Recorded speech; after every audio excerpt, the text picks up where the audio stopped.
Assalamualaikum warahmatullahi wabarakatuh. Perkenalkan, nama saya Nabhan Yigis Abdul Aziz dari Prodi Teknik Informatika kelas C dengan NIM 125705038. Pada video kali ini, saya akan menjelaskan tentang perkembangan internet dan juga prediksi bagaimana internet itu untuk di masa depan. Membahas sedikit, internet itu adalah sebuah jaringan global yang menghubungkan miliaran perangkat yang ada di dunia dengan tujuan untuk melakukan pertukaran informasi dengan cepat dan secara global. Dan juga perangkat-perangkat ini terhubungnya itu bisa dengan cara melalui kabel, satelit, dan juga melalui tanpa kabel. Nah, langsung saja ke materinya, the evolving internet. Bagaimana internet berkembang dari jaringan sederhana menjadi infrastruktur global yang canggih. Perjalanan transformasi internet. Internet telah mengalami evolusi yang luar biasa sejak kemunculannya pada era 1960 sampai 1980-an. Dari sebuah jaringan penelitian militer sederhana, internet kini menjadi tulang punggung kehidupan modern yang menghubungkan miliaran perangkat di seluruh dunia. Perkembangan ini tidak hanya terbatas pada peningkatan kecepatan dan infrastruktur teknis, tetapi telah mengubah fundamental cara manusia berinteraksi, bekerja, belajar, dan membangun layanan digital. Setiap evolusi internet membawa paradigma baru dan komunikasi dan kolaborasi global. Jadi pada awalnya, internet ini pada tahun 1960-an sampai 1980-an, awalnya itu hanya sebuah jaringan penelitian militer sederhana. Tapi begitu berkembang sampai sekarang, internet itu telah berubah menjadi tulang punggung kehidupan yang mengubah fundamental cara manusia berinteraksi dalam bekerja, belajar, dan membangun dan beraktivitas. Dan juga setiap era perkembangan digital itu membawa paradigma yang baru dalam komunikasi dan kolaborasi global. Dan juga dapat dilihat dari gambar bahwa setiap perkembangan komputer itu semakin mengecil, semakin ramping, dan juga semakin sederhana. Akan tetapi pengecilan ini malah berefek sebaliknya kepada fungsinya, malah tidak menurunkan, akan tetapi fungsinya itu malah semakin tinggi setiap perkembangannya. Jadi mesin semakin mengecil, akan tetapi fungsinya itu semakin cepat, semakin hebat. Lalu era perkembangan internet, yaitu yang pertama era internet 1.0, the static web, yaitu era pada tahun 1990 sampai 2005. Pada era ini, halaman website statis dengan interaksi minimal. Pengguna hanya membaca konten tanpa bisa berkontribusi. Lalu ada internet 2.0, itu the social web. Itu dari tahun 2005 sampai sekarang, munculnya media sosial dan konten buatan pengguna, era kolaborasi dan interaksi dinamis. Lalu internet 3.0, the AI different web, era saat ini. Sistem memahami konteks dengan AI dan machine learning untuk personalisasi cerdas. Lalu internet 4.0, the decentralized web, itu masa depan. Web 3 dengan blockchain, desentralisasi data, dan aset digital terverifikasi. Internet 1.0 dan 2.0 itu juga disebut dengan fondasi digital. Internet 1.0 itu pada tahun 1990 sampai 2005, disebut juga era the static web. Karakteristik utamanya itu halaman web statis menggunakan HTML sederhana. Yaitu yang kedua, interaksi sangat minimal atau tidak ada sama sekali. Selanjutnya, pengguna hanya sebagai pembaca atau reader only. Yang selanjutnya, tidak ada media sosial atau kolaborasi.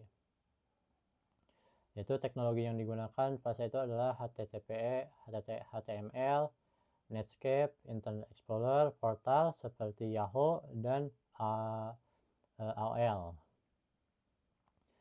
Jadi pada era ini kita itu hanya dapat membaca suatu website. Jadi kita mencari website, lalu kita dapat ada websitenya, lalu kita hanya bisa membacanya saja. Kita tidak dapat berkontribusi apapun pada website tersebut. Jadi kita hanya tidak dapat berinteraksi, hanya dapat membacanya saja.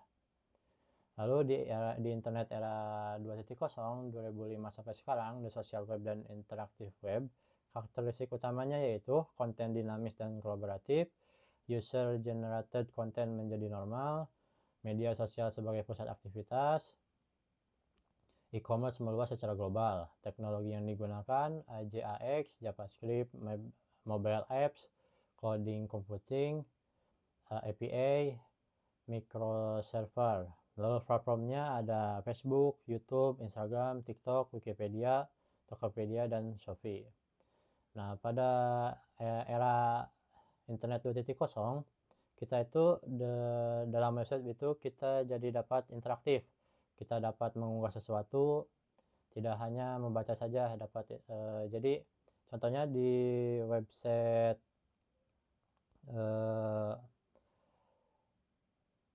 TikTok, itu website TikTok, kita tidak hanya disajikan video, tapi kita juga dalam video tersebut kita dapat di platform TikTok tersebut, di website TikTok tersebut kita dapat mengupload video, dapat menerima video, dan juga dapat mengomentari video orang. Jadi lebih interaktif. Jadi kita tidak hanya disajikan saja, tapi kita juga dapat berkontribusi di web tersebut, dapat mengupload sesuatu. Lalu kontennya itu dinamis dan kolaboratif. Jadi di satu perangkat itu yang ditampilkan bisa berbeda di perangkat yang lain. Lalu media sosial sebagai pusat aktivitas. Media sosial ini pada era ini menjadi pusat aktivitas. Jadi dalam belajar bisa melalui media sosial, bekerja juga bisa melalui media sosial, apalagi belanja itu e-commerce meluas secara global. Jadi belanja itu tidak harus kita datang ke tokonya, tapi kita juga dapat memesan di rumah. Juga dalam berinteraksi seperti menelpon, bisa jarak jauh, tidak harus bertemu seperti itu. Pembelajaran bisa melalui lewat Zoom dan juga jika ingin berbicara bisa lewat chat seperti itu. Lalu internet 3.04 dan internet 3.0 dan 4.0, revolusi kecerdasan. Jadi pada internet 3.0, the smart and AI driven web, sistem memahami konteks dan makna data dengan kecerdasan buatan. Personalisasi kecerdasan melalui AI atau ML, knowledge graphics, dan natural language process. Contohnya itu Google Search dengan AI, rekomendasi Netflix atau YouTube, smart home ecosystem seperti Alexa dan Google Home. Jadi perkembangan internet tidak berhenti pada media sosial atau e-commerce saja.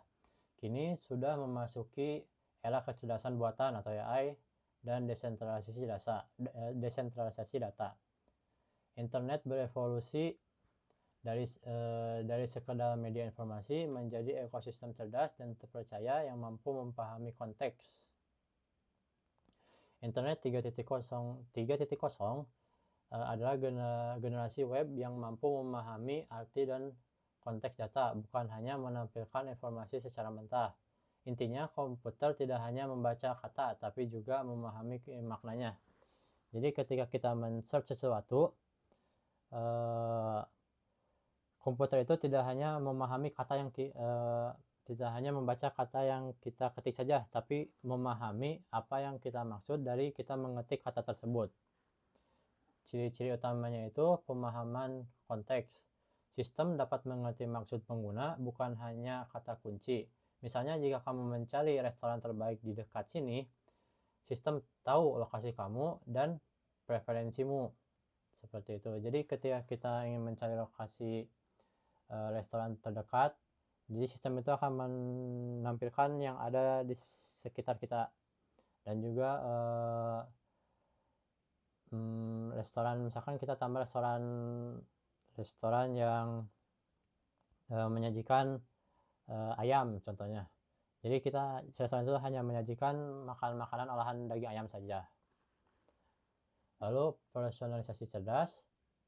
Berkat teknologi AI intelligence atau artificial intelligence AI dan machine learning ML, sistem bisa menyesuaikan hasil sesuai kebiasaan pengguna. Knowledge graphics, teknologi yang menghubungkan informasi dari berbagai sumber agar mesin dapat memahami hubungan antar konsep. Jadi teknologi knowledge graphics itu, sistem itu dapat mengakses berbagai sumber, lalu seperti merangkumnya agar dapat memahami hubungan antar konsep, seperti itu. Lalu Natural Language Processing atau NLP membuat sistem bisa memahami dan merespon bahasa manusia dengan cara alami, seperti chatbot dan asisten virtual. Intinya, Internet 3.0 membuat web menjadi lebih pintar, lebih personal, dan lebih manusiawi. Lalu Internet 4.0, the decentralized dan trust Internet. Desentralisasi data dengan blockchain sebagai fondasi kepercayaan. Era aset digital, tokenisasi, dan identitas digital terverifikasi. Teknologi yang digunakan itu ada blockchain, DApps, NFT, smart contracts, lalu ada platformnya itu Ethereum, Solana, sistem identitas terdesentralisasi. Lalu setelah web itu di era 3.0 itu menjadi lebih pintar, lalu tantangan berikutnya yaitu adalah kepercayaan dan kepemilikan data. Lalu di era 4.0 hadir untuk memastikan bahwa data dan identitas digital tidak lagi dikendalikan oleh satu pihak besar seperti perusahaan raksasa, tetapi dimiliki oleh penggunanya sendiri. Ciri-ciri utamanya itu desentralisasi data. Data tidak hanya disimpan di satu server pusat, melainkan di banyak titik noded yang saling berhubungan melalui teknologi blockchain. Keamanan dan transparansi. Setiap transaksi atau aktivitas terekam secara publik, tidak bisa diubah sembarangan, menjamin integritas data. Kepemilikan digital, pengguna memiliki kontrol penuh atas aset digitalnya mulai dari mata uang kripto hingga karya seni digital NFT. Identitas digital terverifikasi, mengurangi penipuan karena identitas bisa dibuktikan tanpa bergantung pada otoritas tunggal. Teknologi blockchain dasar dari desentralisasi dan pencatatan transaksi. Lalu DApps, aplikasi yang berjalan di jaringan blockchain, bukan di server pusat. NFT, non-fungible token, bukti kepemilikan digital yang unik, misalnya karya seni digital. Lalu ada smart contracts, program otomatis yang mengeksekusi perjanjian tanpa perantara.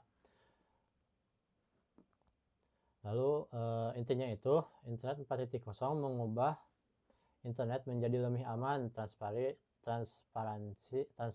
dan berkeadilan, di mana pengguna memegang kendali atas data dan aset digital mereka sendiri. Jadi data itu di era 4.1 itu menyajikan bahwa data itu akan lebih aman dan lebih terpercaya.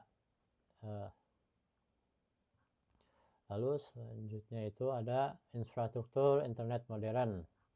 Fondasi teknologi yang mendukung internet masa kini telah berkembang jauh melampaui jaringan kabel sederhana. Infrastruktur modern menggabungkan berbagai teknologi canggih untuk mendukung miliaran perangkat dan pengguna secara stimulan. Yang pertama itu ada jaringan dan komunikasi.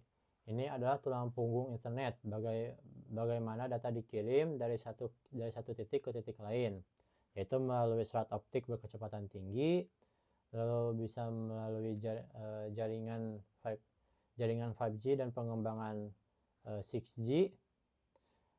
5G menghadirkan kecepatan internet mobile yang sangat tinggi dan latasi atau jeda rendah. Sementara 6G yang masih dikembangkan diperkirakan akan menghubungkan dunia fisik dan digital secara lebih menyeluruh, misalnya untuk metaverse atau Internet of Things. Lalu ada edge computing untuk latensi rendah, lalu juga content delivery network CDN global. Jadi teknologi yang edge computing itu teknologi yang memproses data lebih dekat ke lokasi pengguna. Tujuannya itu adalah mengurangi waktu jeda. Lalu ada content delivery network, jaringan server global yang menyimpan salinan konten di berbagai lokasi agar pengguna bisa mengakses di server terdekat. Hasilnya akses lebih cepat dan stabil di seluruh dunia. Misalkan pengguna ada yang mengunggah suatu data di Amerika ke suatu server di Amerika. Nah, server ini pasti memiliki cabang di berbagai belahan benua. Ketika seseorang mengupload di satu cabang, maka cabang ini akan mengcopy atau mengirimkan data ini ke cabang-cabang yang lain. Jadi ketika misalkan di cabang Asia mengakses suatu data yang diuploadnya itu di cabang Amerika, diaksesnya itu bukan melalui server Amerika tapi melalui server Asia. Itu juga fungsinya edge computing, yaitu menghubungkan ke server terdekat. Lalu selanjutnya ada cloud computing. Bagian ini memungkinkan penyimpanan dan pengolahan data besar tanpa harus memiliki server sendiri, yaitu infrastruktur as a service. Lalu ada platform as a service, serverless computing, multi-cloud, and hybrid cloud architecture. Infrastruktur as a server, contohnya itu penyedia cloud seperti AWS atau Azure atau GCP, menawarkan infrastruktur seperti server dan jaringan yang bisa disewa sesuai kebutuhan. Lalu platform as a server memberikan pengembangan platform untuk membangun aplikasi tanpa harus mengatur server secara manual. Cukup fokus pada pengkodean. Lalu server computing, pengembangan bisa menjalankan kode tanpa perlu mengolah server sama sekali. Sistem cloud secara otomatis menangani semua sumber daya. Multi-cloud and hybrid cloud, kombinasi penggunaan beberapa penyedia cloud dan penggabungan cloud publik dengan cloud privasi atau hybrid. Ini meningkatkan fleksibilitas, keamanan, dan efisiensi biaya. Lalu yang ketiga itu ada keamanan dan reliabilitas. Enkripsi end-to-end, yaitu menjaga agar data hanya bisa dibaca oleh pengirim dan penerima. Bahkan penyedia layanan pun tidak bisa mengakses isi komunikasi. Jadi suatu pesan itu hanya bisa dibaca oleh pengirim dan penerima. Bahkan yang menyediakan layanan tersebut tidak dapat melihat apa yang ditulis dalam pesan tersebut. Lalu ada redundansi sistem global. Data disimpan di banyak lokasi berbeda. Jadi jika satu pusat data gagal, sistem lain langsung mengambil alih, menjamin ketersediaan 24/7. Jadi ketersediaan setiap saat. Lalu ada DDoS atau DDoS protection, melindungi sistem dari serangan yang mencoba membuat server kewalahan dengan lalu lintas palsu. Lalu ada zero trust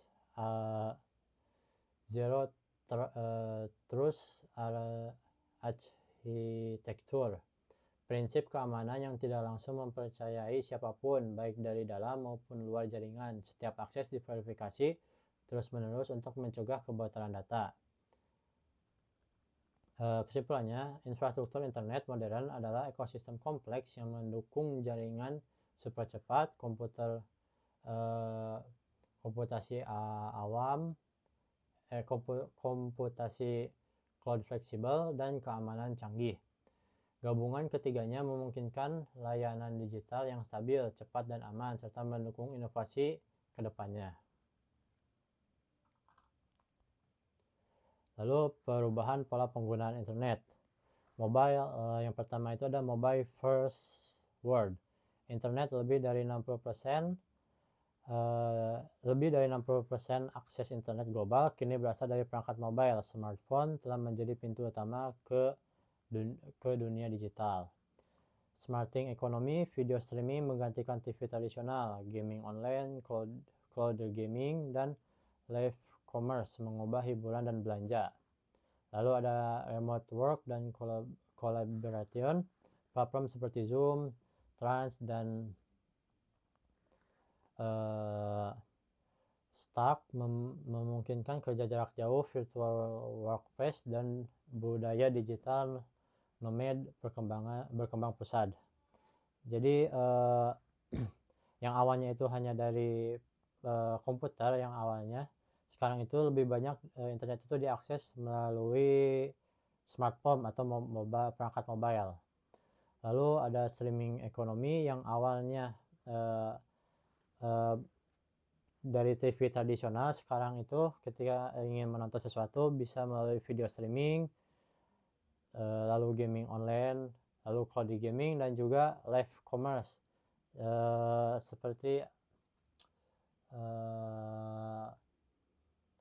mempromosikan sesuatu itu bisa melalui yang awalnya itu harus turun ke jalan, tetapi sekarang bisa melalui video. Lalu bekerja dan pembelajaran juga bisa melalui internet. Sekarang tidak harus bertemu langsung di kelas atau pergi ke kantor, bisa melalui platform seperti Zoom, Teams, dan Slack yang memungkinkan kerja jarak jauh. Lalu tantangan dalam evolusi internet. Perkembangan internet yang pesat tidak lepas dari berbagai tantangan signifikan yang harus dihadapi. Isu-isu mempengaruhi keamanan, aksesibilitas, dan kualitas informasi di era digital. Privasi dan keamanan, yaitu serangan cyber, phishing, ransomware, dan malware, pelacakan data dan surveillance massal, lalu kerentetan keamanan cloud computing, lalu pencurian identitas digital. Selanjutnya itu ada digital divide, kesenjangan akses internet berkecepatan tinggi, infrastruktur minimal di daerah terpencil, ketimpangan literasi digital, biaya akses yang tidak terjangkau. Jadi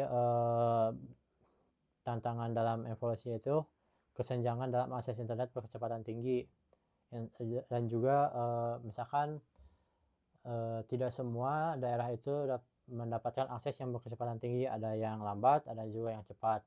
Infrastruktur minimal di daerah terpencil, jadi infrastrukturnya itu tidak merata di semua daerah. Di daerah terpencil itu sangat minimal, bahkan contohnya itu ada daerah yang bahkan masih belum tersentuh oleh internet seperti itu. Lalu ketimpangan literasi digital di daerah yang terpencil, bisa saja literasi atau penggunaan data digitalnya itu berbeda dengan yang ada di kota. Lalu biaya akses yang tidak terjangkau. Lalu karena perubahan zaman juga mungkin jadi untuk mengakses sesuatu itu memerlukan biaya yang tidak murah. Lalu ada overload informasi, penyebaran disinformasi dan hoax. Jadi mudahnya itu lalu ada filter bubble dan echo chamber, manipulasi opini publik dan kesulitan memverifikasi kebenaran. Dengan berkembangnya internet, lalu tadi juga adanya AI, dengan adanya teknologi AI, hoax itu lebih mudah diciptakan, lebih mudah diupload, dan sulit untuk memverifikasi apakah ini benar video asli atau video buatan AI. Lalu memanipulasi opini publik juga dapat mudah dipermudah lagi dengan berkembangnya teknologi digital. Lalu selanjutnya itu ada masa depan internet dan inovasi yang akan datang.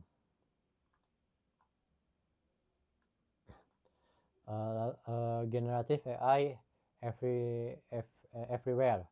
Asisten AI cerdas, autonomous agent untuk pekerjaan rutin dan aplikasi otonom di semua sektor. Jadi AI itu nanti di semua sektor itu ada, baik di sektor pembelajaran, sektor belanja, pabrik, semua itu akan ada asisten AI cerdasnya.